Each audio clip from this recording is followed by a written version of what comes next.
Next paper is a contribution from Lehigh University and the Center of Process Catalysis in Argentina.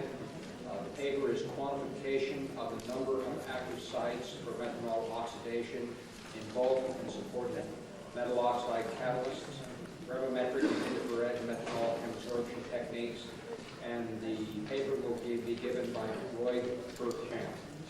Loyd?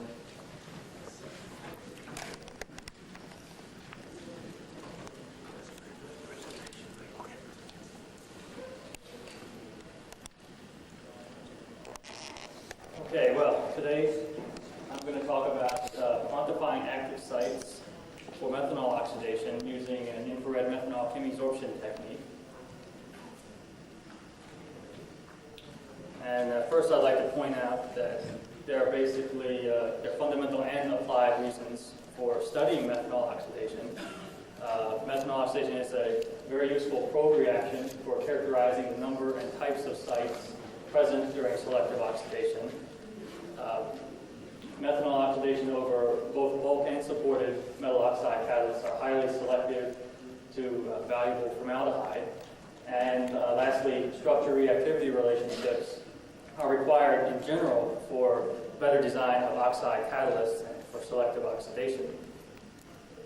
So any insight we could get from methanol oxidation might be applied to other reactions.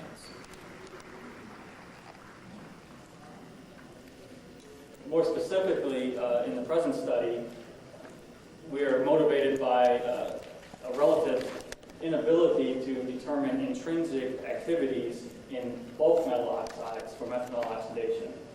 This intrinsic activity, also called turnover frequency, is defined as the molecules of methanol converted to formaldehyde per second per active site. And for bulk molybdates and other bulk oxides, molybdates are the commercially relevant catalysts.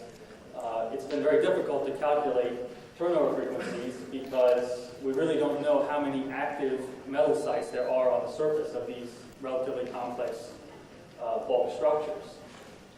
So the approach we're taking in this study is to actually titrate the sites by the reacting molecule itself, methanol in this case, and then to calculate turnover frequencies based on that site density.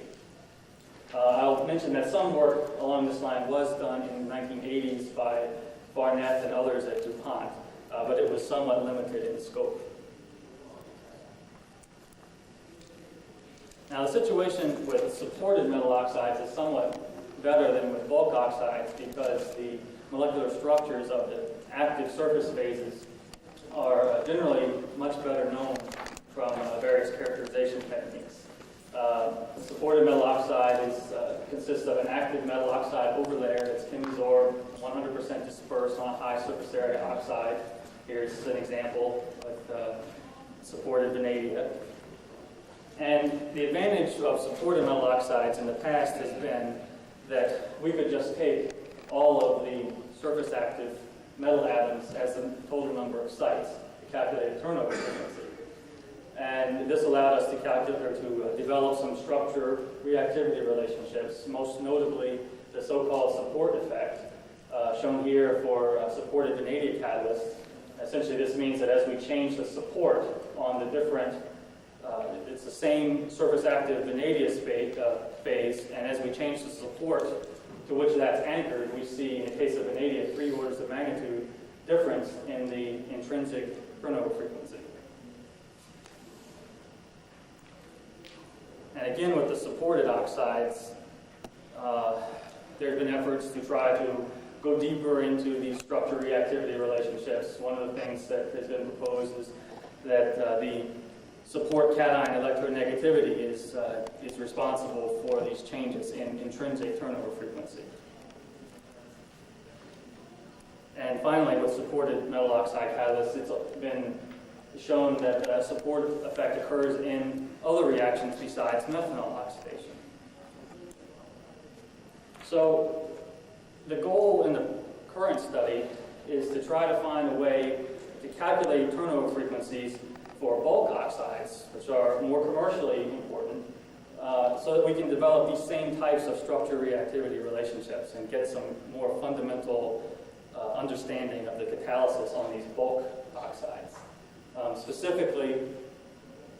objective will be to use this methanol chemisorption titration technique to quantify the number of active sites. And this will be done on both a series of supported and bulk metal oxides. And then we'll calculate turnover frequencies using those site densities.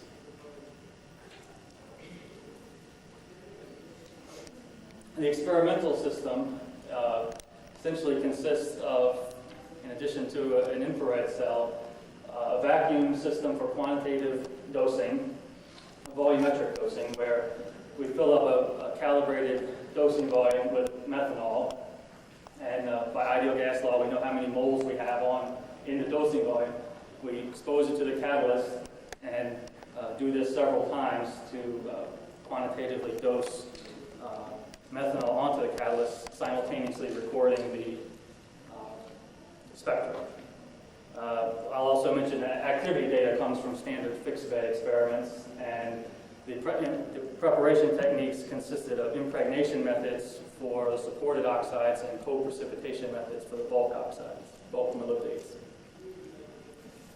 One of the, perhaps the most important thing that has to be considered in chemisorption techniques like this is the temperature that you do it at. For methanol, for instance, if you go too low in temperature, you're going to have physisorbed, weakly bound methanol present on the surface of the catalyst. And if you go too high, you'll start to react these adsorbed methoxy intermediates to formaldehyde and other products. So what we've done is to choose an intermediate temperature, relatively optimized to maximize the surface methoxy concentration on the surface and minimize these non-desirable species.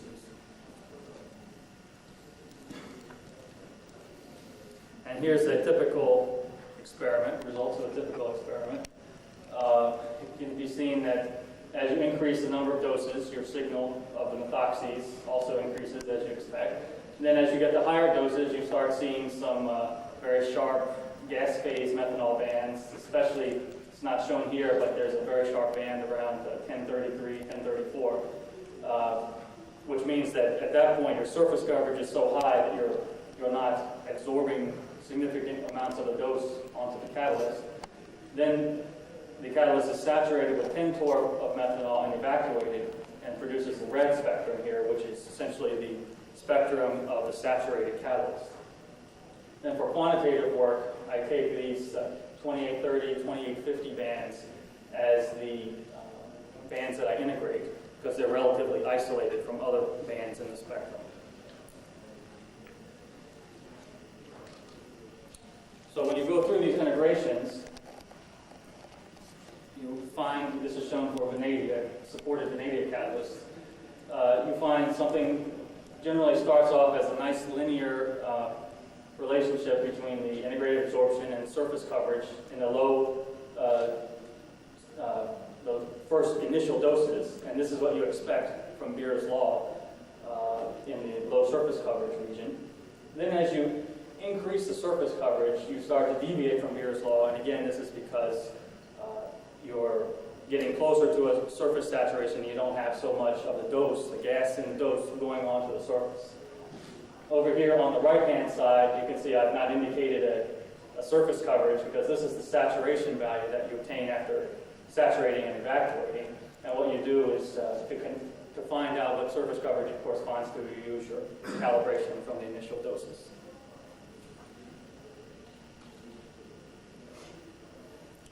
For one catalyst, I did actually measure at adsorption equilibrium isotherm. And also on here, I've shown gas phase mass balances for a series of doses. And basically, the intersection of these two curves will tell you how much of that initial dose actually went on the catalyst. And in general, it's pretty good for the initial doses. Then as we start to compare catalysts now, first we'll look at the supported metal oxides. And perhaps the most striking thing about these supported metal oxides is that only about 20 to 50% of the active metal sites on the surface are being covered by the methoxy species at saturation. And this is indicating a steric limitation exists for the surface density of the methoxy species. And in fact, they're quite a bit lower than the total metal atoms. Nevertheless, when you go through and calculate turnover frequencies by both methods, either normalizing to metal atoms or normalizing to methoxy species, you get essentially the same support effect regardless of the normalization method. Here the blue line and the black line are supported vanadium, and the green and the red are supported molybdenum, and it's just being scaled up and down depending on the normalization method.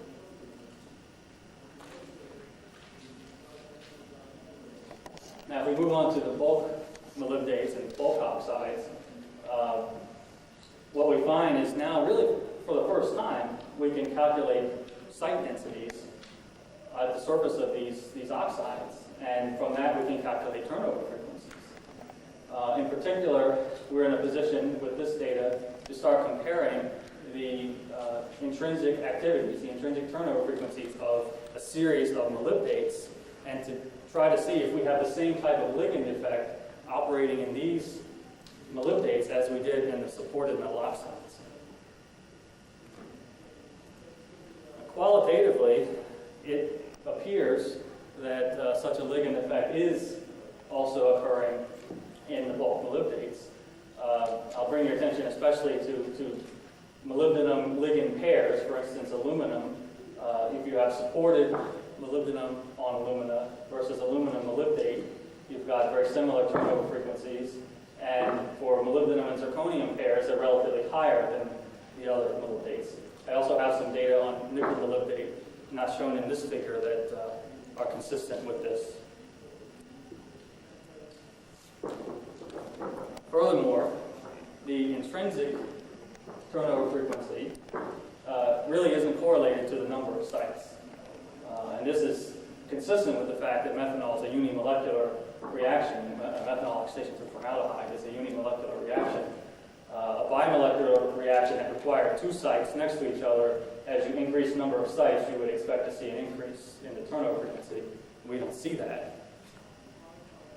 In fact, the site density on these molybdenum catalysts, supported and bulk, seems to be relatively constant, averaging about 3.2 micromoles of sites per meter squared. And certainly there's no correlation with the electronegativity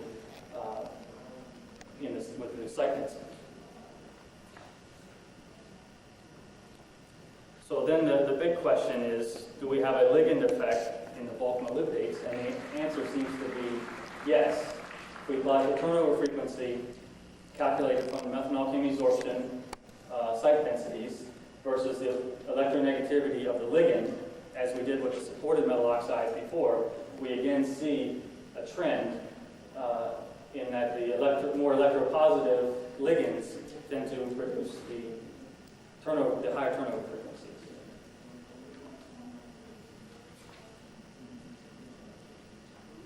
And I'll add one other experimental observation, a little bit off the subject, but it was interesting nevertheless, that this technique, this methanol chemisorption technique, also has can provide some insight into surface compositions on these catalysts. For bulk molybdates, for instance, what we find is that here, iron molybdate, it's essentially absorbing methanol only on molybdenum sites. Iron, in particular, iron oxide, has some lower frequency bands that you could consider diagnostic, especially the 2803 band. And it's just not there in iron molybdate, but the molybdenum bands are.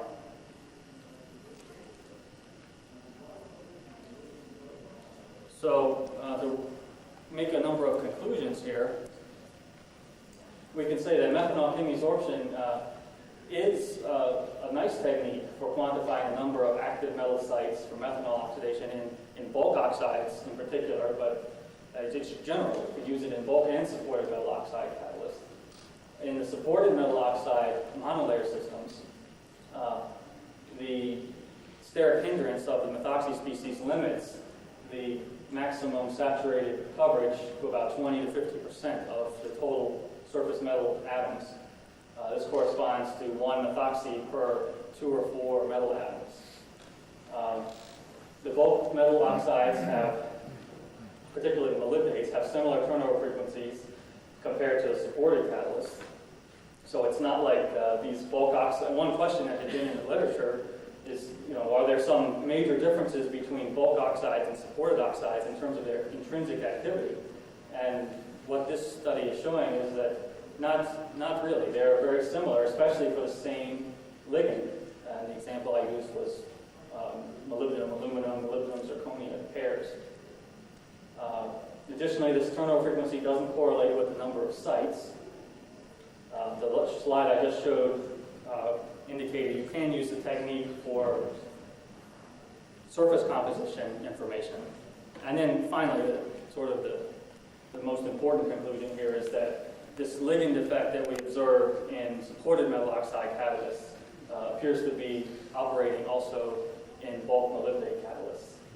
We have some other work where this has been related to different mechanistic steps, which I probably won't get into today, but if someone wants to ask questions, I'll address them. And then I'd like to acknowledge the Department of Energy for financial support.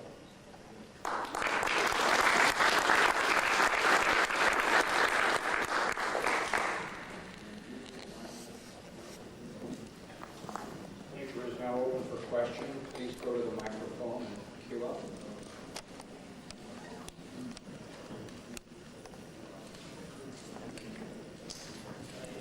University of Nebraska. I noticed that you mentioned that your turnover frequencies do not correlate with the chemisorption results, and in some cases. Did not turn over?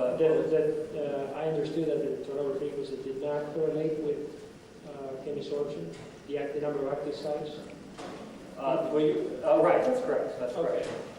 Correct. Have you considered spillover as a possibility? Because you see, you're saying that you're titrating maybe 40-50% of the active metal, but I'm wondering if you have thought of any experiments in order to rule out spillover as a way of contamination of your chemisorption experiments. Spillover of Spillover of chemisort species, that is, having the active metal chemisorbing the methanol in the form of methoxy first, and then spillover process takes place. That is, the methoxy migrates onto the support. I can't rule it out, but one of the things we have done, taking steps, all the supported catalysts, in particular, are monolayer coverages, which is done specifically to at least minimize the amount of exposed support cations that are available. It's probably about the best we can do is to use the monolayer coverages. Okay, so you don't form particles, and you form basically a rug of the one oxide on top of the other. Right. All right, thanks. John Wright, Northwestern University. I was wondering if you have done any TPR or TPD to see if any of these sites or all the sites are exactly the same energy. It seems that you made the assumption that they all seem to behave the same way. Right. Well, we have done some TPR experiments, and I believe the results generally showed a reduction temperature of a single peak on the supported metal oxides. The TPR, by the way, has also been used to correlate, the turnover frequency has been correlated to TPR reducibilities as well. So, but in general, for the supported metal oxides, I believe it's fairly uniform energy.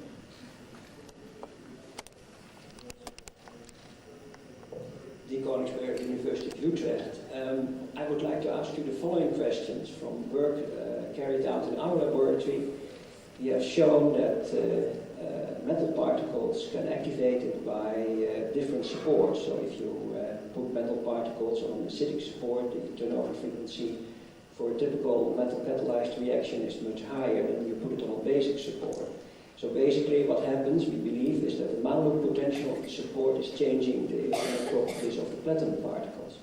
Now, from your work, you may come to the following conclusion. Suppose you have a highly dispersed oxide, a monolayer on top of a support, and you change then the support properties. Do you expect then also for your oxide reactions differences due to the support properties? Well, yeah, If you really have a small monolayer of an oxide supported on a different support.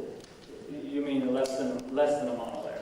No, a monolayer. I mean, that's what's been shown many times in the literature, that you do have this support effect.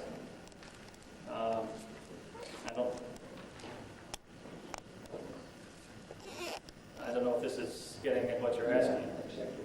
I mean, that's certainly is what we see, and our understanding at this point is that the electronegativity seems to be a good fundamental property to correlate this behavior. Exactly. So I think it's the same effect. Right. You've got the 3 orders of magnitude change in activity with the cerium-based support. Do we fundamentally understand which oxygen is involved in the reaction? And do these studies lend itself to elaborating on which oxygen is involved in the reaction between the support and the surface oxide phase? I tend to think that probably not from these particular experiments. I mean, you mentioned Syria, and that has come up before, that it's possible that the support itself is doing some potentially parallel catalysis in addition to what's on top of it. One comment I'll make about that is that if you run Syria by itself for methanol oxidation, while it has a high selectivity, its activity is much, much lower than the vanadium. So these effects really seem to be due to support what we are taking as the active metal, vanadium molybdenum. But as far as locating the active oxygen, I think that most insight there is going to come from quantum chemical calculations. There's a number that I could reference, but that have indicated, especially in the supported metal oxide systems of bridging, for instance, vanadium oxygen support line, as being a key redox oxygen.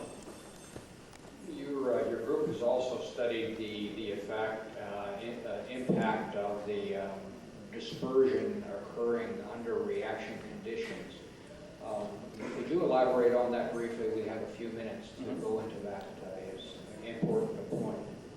Well, the idea there is that even if you start with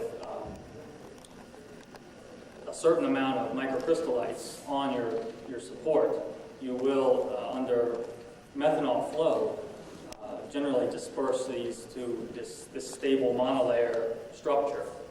As long as your temperature is high enough, these things are mobile enough, and this effect of methanol as a ligand is essentially dispersing these metal atoms, molybdenum for instance, onto the surface to form the monolayer, sort of a self-assembling monolayer. Does that extend to the molten oxide mixtures with certain supports or not? I think it does. In fact, in the methanol oxidation literature over iron molybdate catalysts, the general thinking is that what you have usually it's run, iron molybdate is run with an excess of molybdenum, and the reason for that is due to the volatility of the molybdenum. That if you just run pure iron molybdate, after some time, the molybdenum gets stripped out and your surface phase is enriched in iron, which is terrible for the selectivity. And so that's why you put the extra molybdenum. And the mobility of these species, especially under methanol flow, it replenishes the active surface sites.